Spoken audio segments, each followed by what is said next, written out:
Hello and welcome. This is The World This Week. 7 days, 4 Paris-based correspondents, 1 hour. With us this week, Craig Kapitas of Quartz in the Atlantic Group. Also with us, Vivian Walt of Time Magazine. Anne Penkett, just back from the United States. She was covering the elections there for The Independent and the New Zealand Herald. And Michael Kirtley, documentary maker and reporter. Welcome, sir. The World This Week, where you can always weigh in on the conversation on Facebook and on Twitter. You can find us at FrancoisF24. We've seen what a $2 billion presidential election race looks like. How about what the candidate looks like when it's all over? What you guys have done means that the work that I'm doing is important. And I'm really proud of that. I'm really proud of all of you. And what you described. Yes, the winner, Barack Obama, speaking Thursday to campaign staff. Anne Penkett.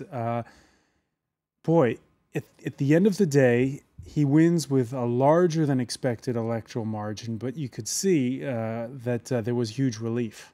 Yeah, it was extremely tense for the night of the election. But strangely, the Democrats were always quietly confident. And really? They were. And, you know, in fact, Karl Rove, Bush's brain, he just didn't believe it when they got the Ohio result. You know, there was much partisan polling, actually, it seemed to me, in this election. You really didn't know who to believe, although Nate Silver from the New York Times actually got it right, exactly right, to the extent that it makes me wonder whether he wasn't being given stuff by the Democratic campaign, because they were awesome. The digital sophistication that they had to get the vote out. Now we know a lot more about that, and it was amazingly successful. Michael Kirtley, you're just back from the United States. Did you as well sense the unwavering that Anne Penkett did in the Democratic camp? Of course, you have to think about who you're listening to. And if you listen to Fox News, you're going to get one certain kind of attitude. And if you listen to MSNBC, another. But I think that what I felt in talking to Democrats is that before Hurricane Sandy, I mean, there was a lot of concern. And then once the images started coming out of President Obama with Governor Christie, people started relaxing a little bit more, because that reinforced the idea that he was a leader. And that's one of the things that people have often criticized about Obama. Once again, in the end, the incumbent faring better than most expected, winning a little more than half of the popular vote, nearly 2/3 of the Electoral College. When you factor in Florida, it was going midnight in Chicago Tuesday evening when Obama spoke.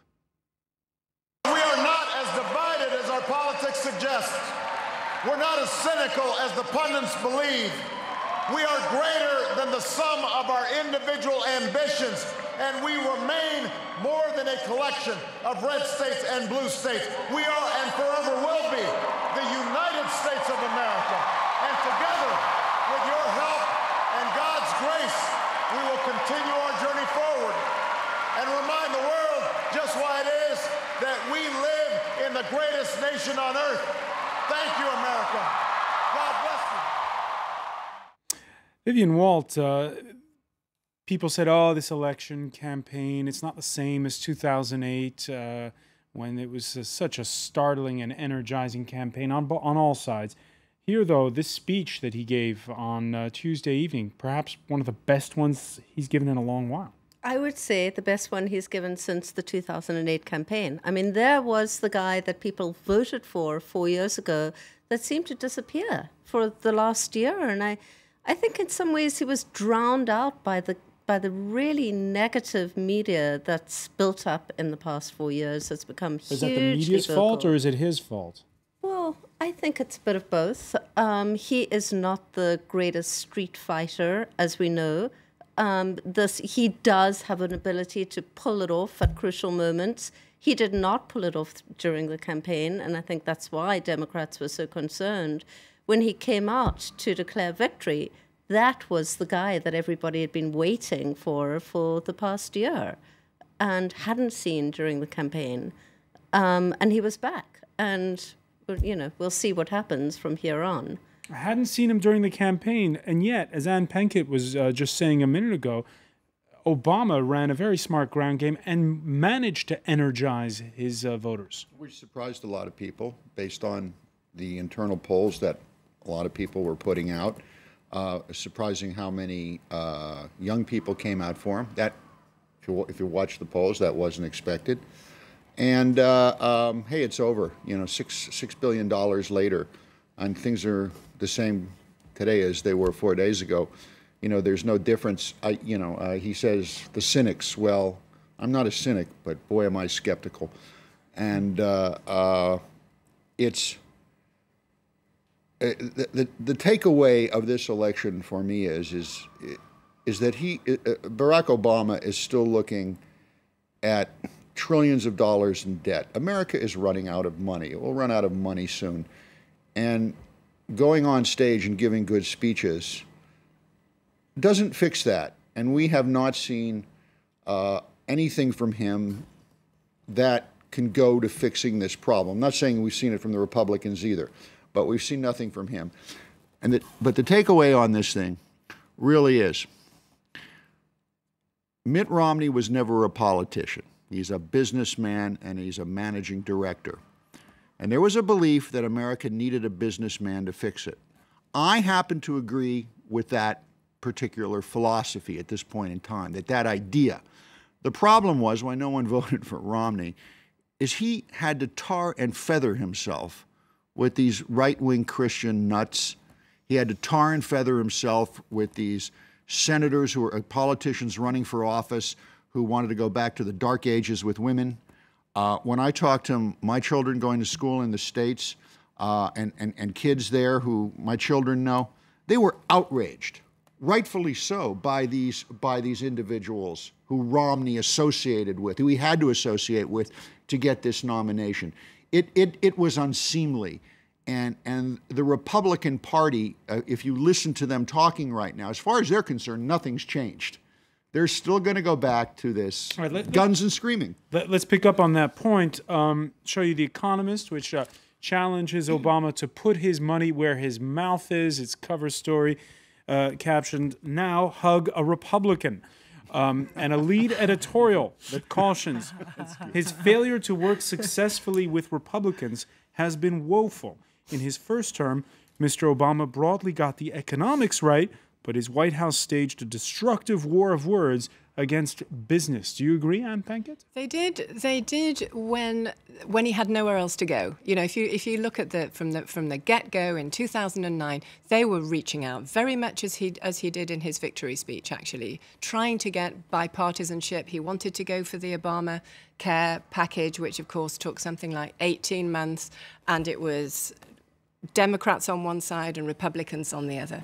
I mean, you have never had such toxic politics in Congress. And to come back to what Craig was saying, they had an opportunity here. The people had an opportunity to throw the bums out, and they didn't. That's right. And so Obama is now stuck with essentially the same Congress that he has before. And so it'll be very interesting to see how going forward they are going to be able to negotiate any way out of this fiscal cliff. Of course, they've got the markets on their back this time.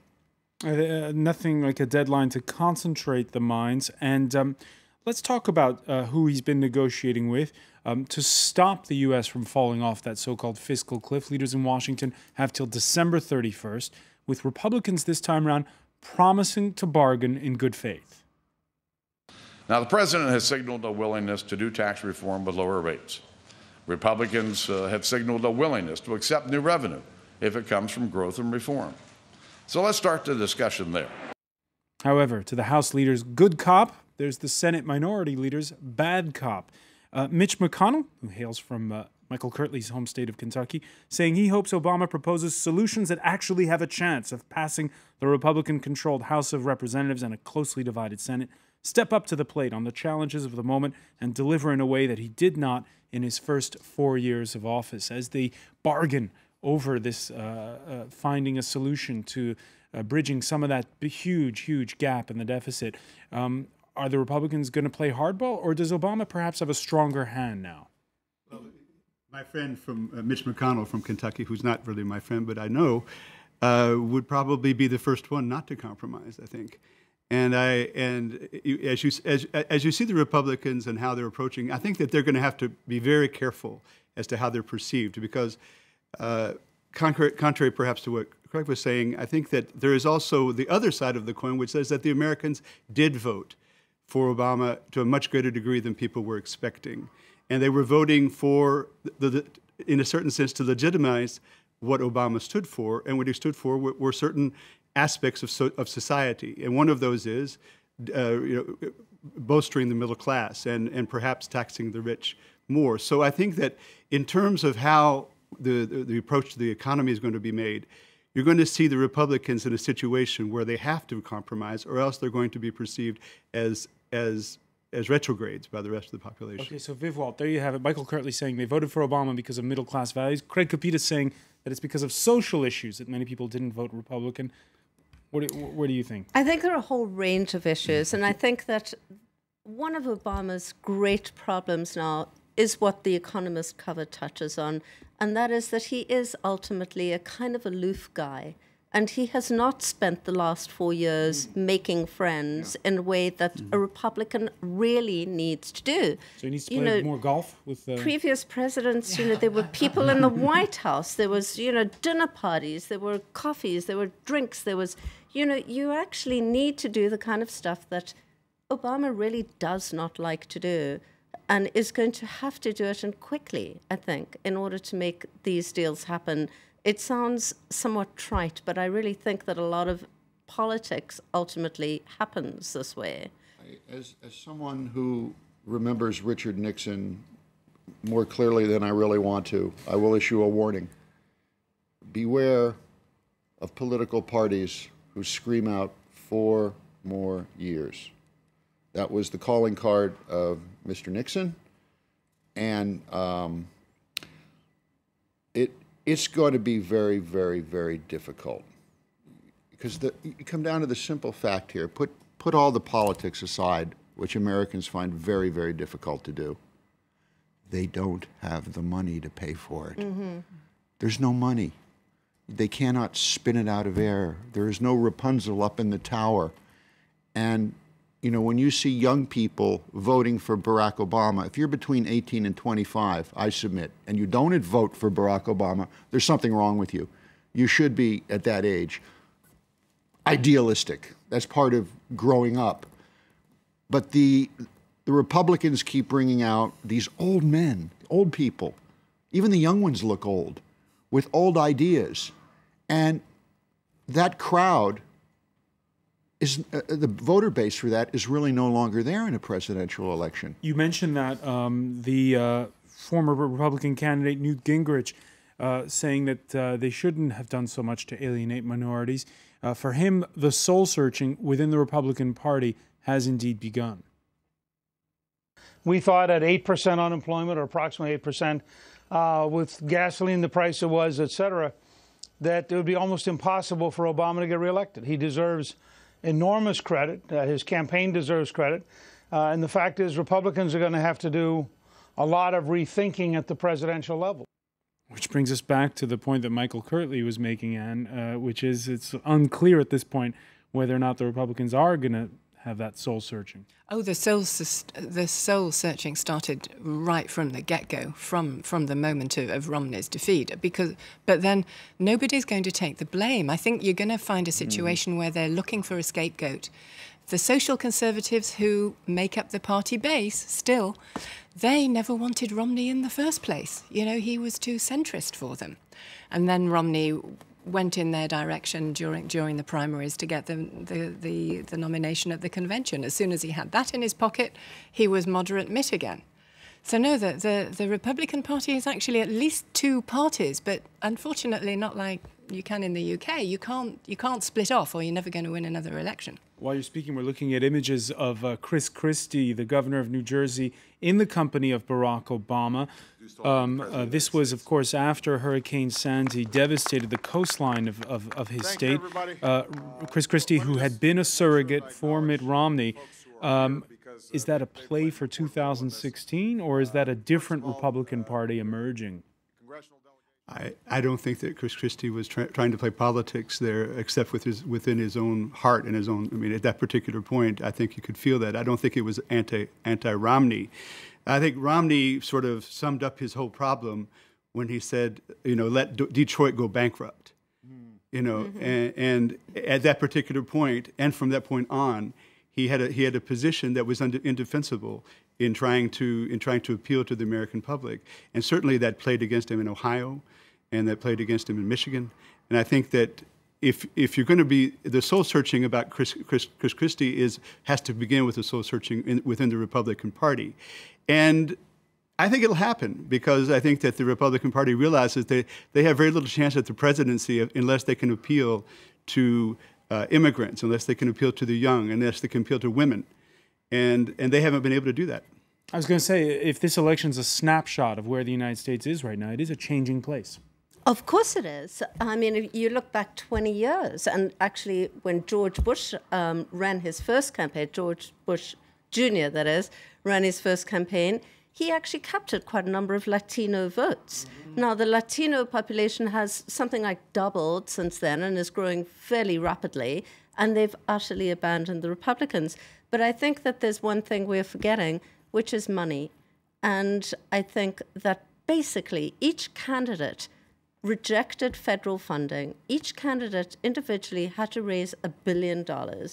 And there was only one way for the Republicans to do that, and that is to tap into a vein of extremely passionate, evangelical, hard-line organizations. There was nowhere else to go. They couldn't, as Obama did, tap into millions of people who would give $50. So follow the money on Capitol Hill and on the campaign trail. When we come back, we'll look at some international reactions to Barack Obama's election and some of the other big world news stories, including, of course, the changing of the guard taking place over in China. Stay with us.